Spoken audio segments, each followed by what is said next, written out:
Marcus Spears and Dan Graziano here also. Let's get right to the injury news with Graz just days away from the divisional round of the playoffs. Dan, what do we know about the Rams QB situation? Yeah, it was a very interesting injury report, Laura, for the Rams yesterday. Jared Goff was listed as a full practice participant. He's only a couple of weeks removed from that thumb surgery, but John Wolford, who started the last game, did not practice yesterday with that neck injury that he suffered in that game. Of course, the big one is Aaron Donald. He has a rib cartilage injury.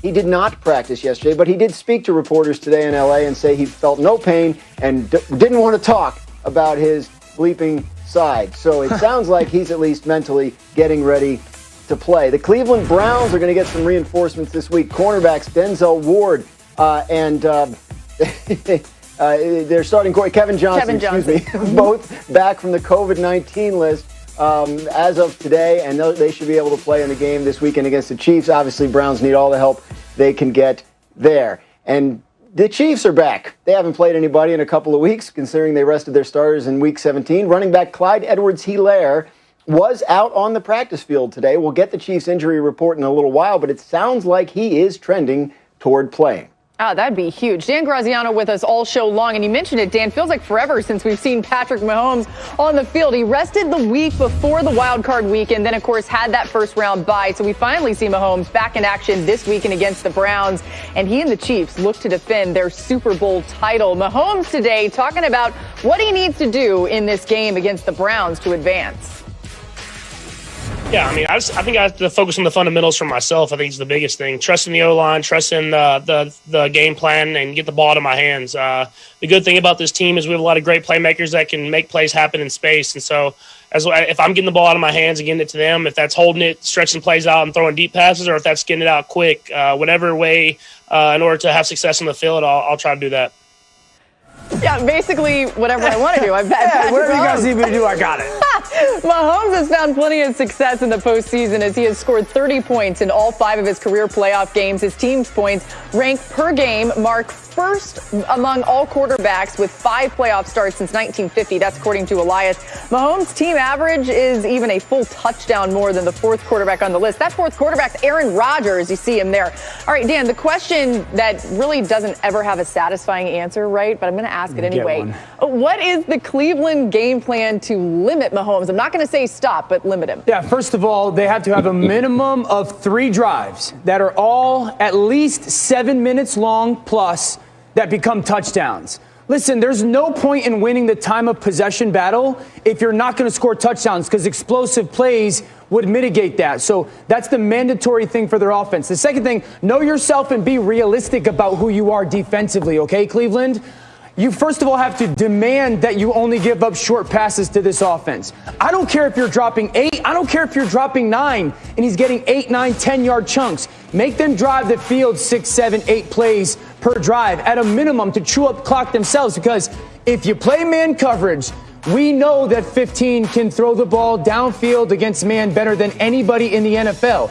So make them, as much as you can, work to earn their drives. Don't allow him to get out of the pocket and escape a ton. And then you got to get interior pressure. That's been the flaw, so to speak, of Kansas City's offensive line. So maybe Myles Garrett comes and rushes inside. I think fake field goals, fake punts. And the last thing I would say is this. Any single time you get past a 50 and it's 4th and 5 or less, you got to go for it. You got to score 40-plus to win this game. Sounds easy. Woo! Yeah, no big deal. I hate to be that guy, but I am going to be that guy. That's why we got you, Key. I don't know what they going to do, man, to be honest with you. I don't think they have a shot at winning this football game. I mean, to be honest with you, I look at it because Kansas City's not spotting them 28 points in the first quarter. Yeah. This is not Pittsburgh. They're not going to do that. They may let you go up 10-0, may let you go up 13-0, but they're going to come and get you. They're not going to turn the ball over 4 times with interceptions. It's just not something they're going to do. They've got to run the football. They've got to do a lot of what you said, Dan. Yeah. But they've got to slow the game down. For sure. Limit the possessions. But even when you limit the possessions, keep your eyes on the prize, because they can score quick fast in a hurry. I'm just saying, if the Browns end up somehow winning this game, Marcus, everyone's going to be putting all these laughs that we're having on blast. They'll be all over social media. But anyway, I guess they can win if they kidnap the quarterback. Well, I guess. It's possible. Let's hope. But we're not condoning kidnapping here on the show, though. Marcus, what do you think is going to happen in this one? Listen, I was on board. I was talking about the run game and time of possession. But honestly, y'all, I don't know if they can, but the only time we see the Chiefs lose is when they play an explosive offense. And for all intents and purposes, the Cleveland Browns have been explosive. So they have to hang their hat on that. I get all of that. Not giving Patrick Mahomes the ball a lot. But what type of game plan has worked? We saw the Tennessee Titans dominate in the run game and time of possession, and Pat Mahomes and that offense ate that up like it was nothing. We saw Deshaun Watson and the Houston Texans in the playoffs go and do their thing, ate that up like that was nothing. We saw the San Francisco 49ers last year, who was the most dominant run team in the league. That didn't work against the Kansas City Chiefs either. Baker Mayfield is going to have to be elite. And he's shown sometimes this year that he can go toe-to-toe. That's the bottom line. We all know football, and Dan and Key are absolutely right. Yeah, you want to get turnovers. Myles Garrett needs to be the best player on either defense. But the bottom line is, if you're going to beat the Chiefs, you need to be as explosive as they can be. That's the only way Cleveland wins this game, in my opinion. Hey, Graziano, not to pile on, but nobody's brought up Andy Reid in this. I mean, he's 26-5 coming off a bye in his career. That's with 12 to 14 days between games. That's not a fluke. That's a 31-game sample. Kevin Stefanski is obviously a great young coach and knows what he's doing. He was in high school when Andy Reid started as a head coach in the NFL. Andy knows how to prepare for this game, and given everything these other guys have said, plus that, it looks like it's going to be tough for Cleveland. All right, listen, I'm not saying I'm picking the Browns, but I am going to say that no one gave him a chance against the Steelers either. Well, there you go. I didn't give him a chance. Yeah, you didn't. Someone did. Well, okay, you, Dan. Anyway, you don't count. We're just getting started on NFL Live. So much to cover. Jalen Ramsey looking to shut down Devontae Adams as the Rams head to Green Bay. We'll tell you why this could be the matchup of the weekend. Plus, the Bills are making their way around the wagon after last week's win over the Colts. Someone from Buffalo will be joining Josh Allen on the Dan wagon. Toot toot. Don't give it away. NFL Live is brought to you by Marvel Studios' new original series, WandaVision, streaming Friday only on Disney+. Pretty fired up. That you're putting him on the Dan wagon. Buffalo Bills. Josh Allen has been so good. Fires into the end zone. Touchdown, Buffalo! I have to talk about Justin Herbert. They have unlocked him being confident. The White Tiger himself, Rob Gronkowski. Holy guacamole! My man Travis Kelce is on the Dan wagon. Who else is he putting on the wagon? It's wagon time. Hey, Dan, I gotta say, I think I don't know, but I would stop doing it. Ooh, this is I think it's upgrade. An upgraded wagon. Well, why y'all got my horse's eyes covered, though? Well, because they don't need to see. You're leading them. You're a fearless notorious leader. All right, who's on the wagon this week? All right, so we're going to go back to the same organization that we've seen this year, but a different person. Brian Dable. Way to follow along. Thank you. Playing against the Ravens this week, you're going to see some cover zero pressure. So how are you going to beat it? Now look, flip the back from one side to the other. Safety is going to go over there. Back, that's yours. I love it. Watch this. He's going to motion his slot receiver over to block this safety on the line of scrimmage who has the tight end and man coverage. When the tight end blocks, that safety can blitz. Now you would have a problem without that slot receiver there. He's going to give his receiver up top, one-on-one coverage, offensive lineman, full slide, tight end block out, slot receiver. I need you to just block that safety for a second. We're going to double move that corner. Baltimore is going to go and show the same type of pressures, the same type of coverage against Buffalo this weekend. But they got a coach who can beat it. Great job by Josh Allen of peeking, holding, and then bringing his vision back to that corner up top to allow speed to win downfield. I think Brian Dable has earned the opportunity to be on the wagon. He is a difference maker in this game because, again, Baltimore is going to give you some unique stuff, some different stuff, and his philosophy is, I'm not going to be cautious. I'm going to try and go kill you when we see it. And that's what he did against Miami, and he'll do it again against Baltimore. He has changed Josh Allen's career. There's no doubt about it. And listen, he's going to be on this wagon. Wait, that's he's going to be an NFL head coach somewhere else. So he's going to be an NFL head coach on the West Coast. Okay, all right, Dan's breaking news here potentially. Anyway, let's get to more of that news about the coaching trees around the country. One of the more intriguing names in the coaching search world, Urban Meyer, who's squarely tied to Jacksonville and has already interviewed, had many conversations with Jaguars brass, and feels though Urban Meyer could be imminent to Jacksonville. Let's dive into this, though. Dan Graziano, we begin with you. What do we know about the status of the Meyer talks with Jacksonville? Yeah, I think could be imminent is a pretty good way to phrase it, because I think most people around this situation still don't know how it will ultimately shake out. They have had conversations. It is possible that this thing gets decided one way or the other within the next few hours or certainly days. I know Urban Meyer did have some contact with the Los Angeles Chargers. Not entirely sure how serious that ever got, but it sounds like Jacksonville is the spot for him if he decides to go to the NFL. And, of course, they are waiting. They have interviewed other candidates. They're waiting to see what happens with this situation before they decide to move on to any of those. So keep an eye, obviously, on Urban Meyer to Jacksonville. That's something that could happen, or we could find out in the next couple of days that it's not happening. But that's a big decision that I think a lot of people are waiting to hear around the league, not just us. Hell, I don't know. Listen, this is one of those situations where you understand the name cachet, and Jacksonville will make a splash by saying Urban Meyer has been hired as the head coach. I thought Nick Saban was going to work in Miami, though, y'all. Steve Spurrier tried his hand at head coach while he was one of the top guys in college. That didn't work out successfully in Washington. Then we saw Harbaugh go to the league and end up in the Super Bowl after leaving Stanford. So it's a hit or miss. But here's the thing.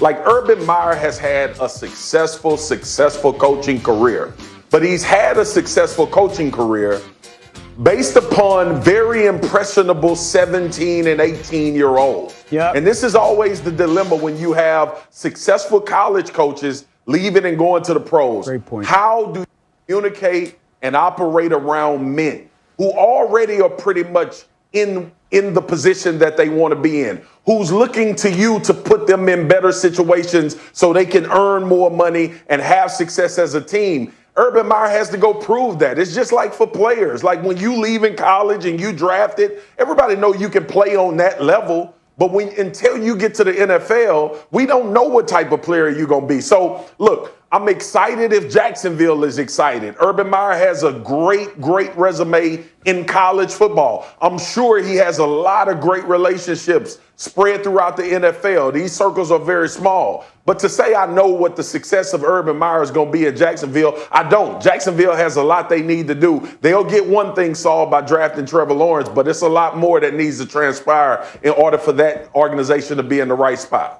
Look, Marcus is right. Urban Meyer has a great track record in college football. There's no question about it. I've been knowing the man for 30 years. I know I'm dating myself a little bit. He recruited me way back when, and I've had a relationship with him ever since my nephew played at Ohio State. But when you think about it, though, Dan, the one thing that Urban Meyer has to do is surround himself with NFL people, because you got grown men with full beards like you, with car seats, baby car seats in the back. They don't want to hear that noise in that mess that you talk to with college kids. But he's a great motivator. Okay, as long as he has a great offensive coordinator, defensive coordinator, staff around him, he can motivate guys. Sure. He is a CEO type. I don't need him coming in trying to run that offense that he ran at Utah and Florida and Ohio State that made him successful. He's got to make the adjustment to the pro game, and how you do that is you hire people that have done it before at the coordinating spots. And look, I don't know what the success rate is going to be. Sure. Will he take them to the Super Bowl, all that? I know he'll win some games. Yeah. I know he'll do that. And he'll put a nice stamp on the organization and get the eyeballs looking. I have more caution than I have comfort with the decision and the potential decision. One, because he won a ton because he was a phenomenal recruiter, not a great developer. He always had dudes. He got the best players in the country, and those guys are really good. Number two, You lose 3 games in college football, 4 games in college football, you get fired. You lose 3 games, 4 games in the NFL, you're the best. So how is he going to handle losing? It is inevitable that he will lose more in the NFL than he ever did in college. He hated losing. So how is he going to handle that? And 3, you mentioned the style of football. The success was big because he was the first guy to run quarterback run in college football predominantly. He invented the RPO. He stumbled upon the run-pass option. So how likely, like we have a little bit in the NFL right now, but you're not going to run guys in the NFL like you did Tim Tebow 25, 30 times a game. So your point is valid. JT Parrott 30 times a game. So your point is valid that the style is going to have to be different.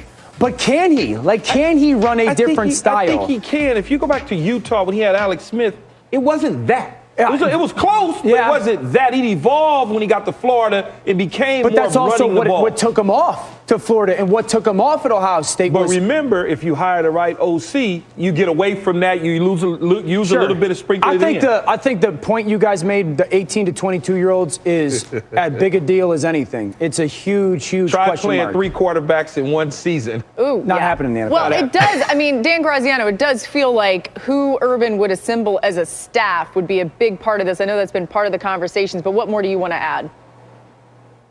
Yeah, look, from Jacksonville's point of view, what appeals about Urban Meyer is not concepts and schemes. It's the idea of a program builder, of someone who can assemble something that is a winning culture and keep it running. So yes, that includes who do you hire for staff. That includes what's your plan for Trevor Lawrence. And don't make any mistake about this. Jacksonville Jaguars and Shad Khan, the cachet, the name value, the eyeballs that Keyshawn was talking about, that matters too. I mean, they're a team that is constantly trying to stay relevant and interesting in their market, and that's a big part of this as well in terms of the splash it can make. Yeah, you mentioned the market. It's certainly a market that Urban Meyer's familiar with. Not only did he coach in the state of Florida for many years, he recruited that state, and Tim Tebow still resides in Jacksonville. They're still very close. So there's a lot of connections to Jacksonville. We got more coming your way on NFL Live. I see a touchscreen in our future. Dan, we're talking a little Jalen Ramsey. What should we look forward to? It won't be a solo one, though. I got my guy Key here. In there. So we have a ridiculous matchup this weekend with Davante Adams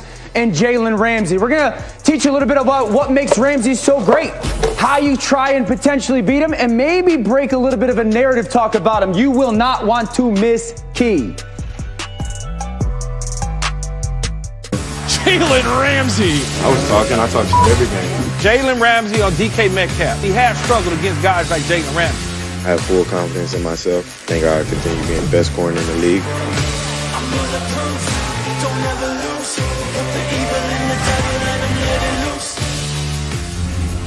Man, quarterbacks have tried to avoid Jalen Ramsey this season as he's had the 4th lowest target rate behind only Kareem Jackson, Kyle Fuller, and Patrick Peterson, according to NFL Next Gen stats. But that's easier said than done. Ramsey has been glued to #1 receivers recently. Just check out the problems he's created for the most guarded receivers over the Rams' last 8 games. You see it there on your screen.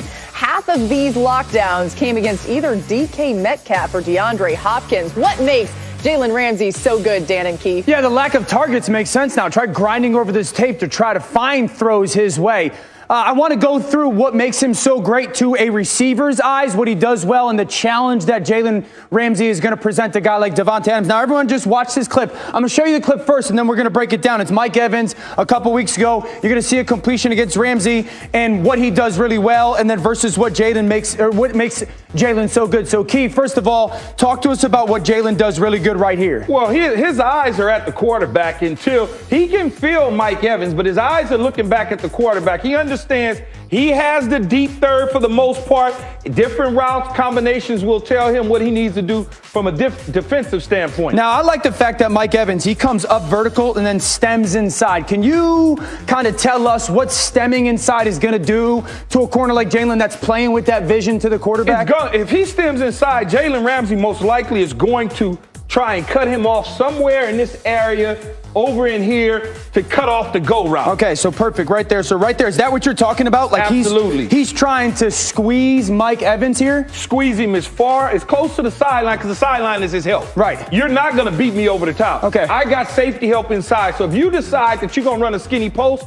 not a problem. I got a safety waiting on you. All right, so as a receiver, is this a win for you to get him in that position? Do you consider that a win? Absolutely, because I know the route I'm running. Okay. He does not. He thinks I'm getting ready to try to get over the top. All right. 50-50 ball. So you got Jalen. He's running, thinking you're going over the top. Then what needs to happen really right now? I'm going to sell the go, and I'm going to drop my hips, and I'm going to come back out of it, back downhill to the quarterback. Okay, so you're saying that Mike Evans does that well there, right? He's perfect. Everything is perfect. But here's what I would say. Look at those eyes. Okay. Those eyes are going right here. He knows that's what makes him stop. Okay. As soon as he does that, he stops and he can retrace.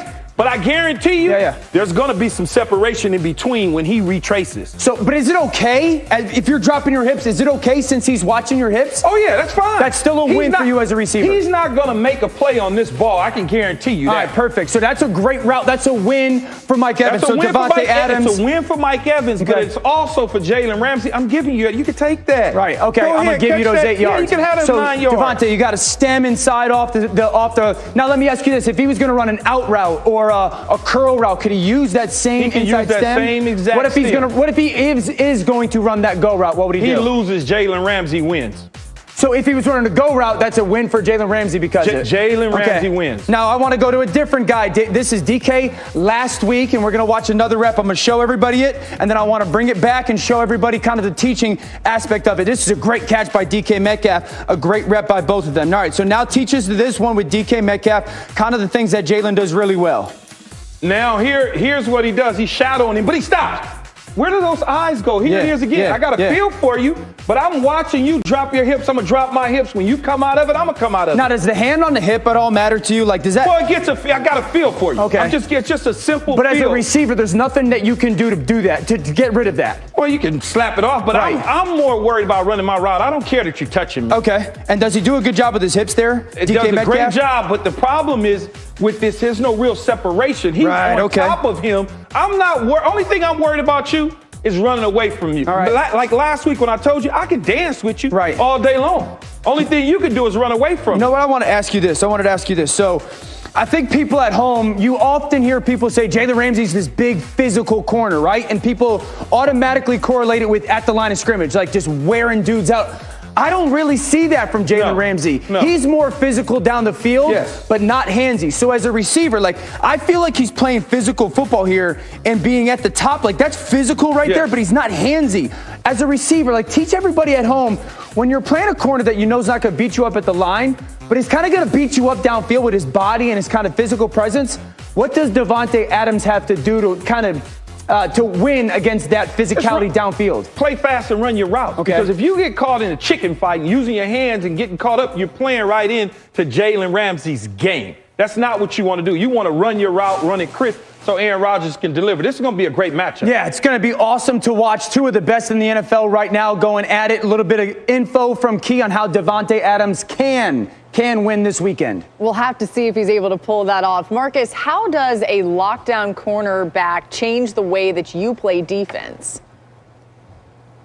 Well, it gives you multiplicity, Els. It opens up more defensive opportunities for your defensive coordinator because you have a guy that you can put on the number one receiver and then get creative in other areas, maybe help your other corner on the other side a little bit more. That's why these guys are paid and valued so high. It's not that every game they're going to have to go out and deal with a Davante Adams, but it's shrinking the football field. And on defense, that's a part of being a great defense. How fast can we shrink the football field? How fast can we take the space away from you timing-wise up front? How fast can we close that area between us and the quarterback? All of these things are affected, but when you have a guy like Jalen Ramsey that you can say, hey, Jalen, we going to put you on Davante. You don't think that opens up everything for everybody else? Not to mention Aaron Donald being up there up front. Davante Adams is as good as it gets. Jalen Ramsey is the top at his spot. I cannot wait to see who wins this matchup. It's going to go a long ways in who wins the game. Yeah, this game really ends up being one of the more interesting ones because of all the matchups in it coming up this weekend in the divisional rounds. Hey, up next on NFL Live, trying to limit Lamar Jackson, always part of the game plan for a Ravens opponent. This week, the Bills might have the weather on their side. Find out why. We're showing you a very important forecast next on NFL Live. We'll be right back. It's coming from Adrian Wojnarowski reporting with Ramona Shelburne that the Brooklyn Nets have acquired Houston's James Harden in a blockbuster deal.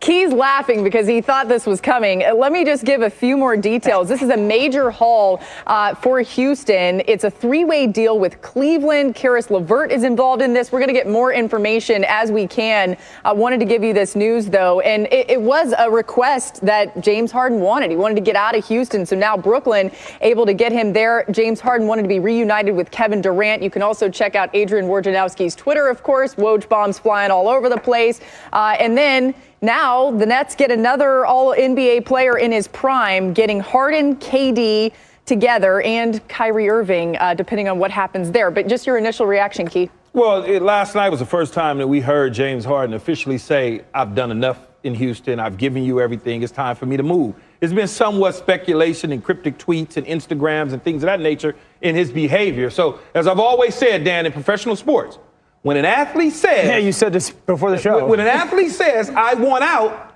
you moving. Because you're going to devalue as he stays there and you try to force him to play, that value goes like this. And they got smart. Raphael Stone, the general manager, he got smart and was able to say, you know what, it's time to move. It's time to move him. I want you to educate us a little bit. My only hope is that during the jump, when the jump is happening over the next week or two, that Shefty drops the bomb that Deshaun Watson also has been traded from Houston. Sorry, City of Houston. Yeah. But that's just my hope for Deshaun Watson. I said to you when this happened, like, man, is James Harden a head case or something like that? Because what's going on this year? And you tell me what everything is calculated, right? I mean, it's all calculated. It's the same situation that Kyle McNair and Jack Easterby decision to not talk to Deshaun. Their decision in Houston was not to consult Russell Westbrook as well as Harden on the general manager move or the head coach. They just ignored the situation. And then at that point, it was like, you know what? Think about this for a minute. He turned down 2 years, $100 million of guaranteed money to get out. Right. So does that sound like a guy that wants to be in Houston? It does not. Once again, you see the breaking news here right now on ESPN. According to Adrian Wojnarowski and Ramona Shelburne, the Nets acquiring James Harden from the Rockets. This is interesting, guys. According to Ramona Shelburne and Woj, Brooklyn sends 3 unprotected first-round picks, 2022, 2024, and 2026 in the deal, plus pick swaps in 21, 23, 25, and 27. The Rockets get Cleveland's 2022 first-round pick via the Bucks. Just a huge haul either way. They could have it. Right. Look, Houston valued that asset. They held on to it as long as they could. And they got something out of it. They're getting some future picks. Now, wherever those picks land, who knows what they could turn out to be. So I have a question, though, because you just said 2 minutes ago that when a superstar makes it very clear that I want out, you have no other choice but to move him. Before the show, we were talking about the Deshaun Watson situation. You said they're not going to move him. They can't. How is that different? Because he hasn't said he wants out. Remember, everything, he hasn't said it publicly. Okay, you're saying Harden made it very clear last night. Last night. He said, man, I've done everything. Guys, let me add this to, this is happening as we're sitting here right now. Woj also tweeting the Rockets expanding the deal to send Karis LeVert to the Pacers for Victor Oladipo. Yeah. So that's another addition. Yes. Yeah, and I think that's what you got to look at in this situation is James Harden made a decision last night to come public, and once it became public, Dan, it's time to go. I got you. If in fact Deshaun Watson makes a decision, just think about it. All the guys in the NFL that you've known that said, I want to get out of here. Jalen Ramsey, they moved him to the Rams from Jacksonville. Yeah. The big tackle that was in Washington that was moved to San Francisco. Trent Williams. He said, I don't want to play for these dudes. They eventually move you. I mean, that's just, you can't hold on to a bad asset. All right, as we continue to talk about this, let's bring in Marcus Spears for his reaction. I mean, it was inevitable. James Harden unhappy that Mike D'Antoni and Daryl Morey was gone. They didn't talk about that with him. Obviously, I feel bad for Silas, the coach, Silas Jr., Paul Silas Jr. that came in. They very excited about him. But you think about James Harden and Kevin Durant, along with Kyrie, hopefully,